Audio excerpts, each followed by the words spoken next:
Danışanda söz tapa bilmirsinizsə, özünüzü günahlandırmayın. Çünki burada problem sizin zihninizdə deyil. Sadəcə praktika çatışmazlığındadır. Bizim zehnimizdə əzələ kimidir. İstifadə eləmədikcə zəifləyir. Biz məntiqli nitqdən, qəşəng-qəşəng çıxışlardan az istifadə elədikcə zehnimiz zəifləməyə başlayır.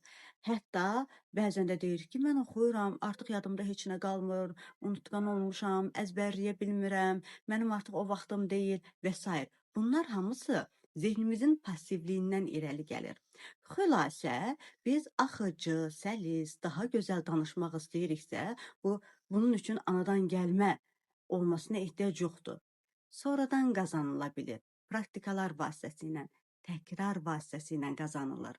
Bol məşqlər və praktikalar lazımdır.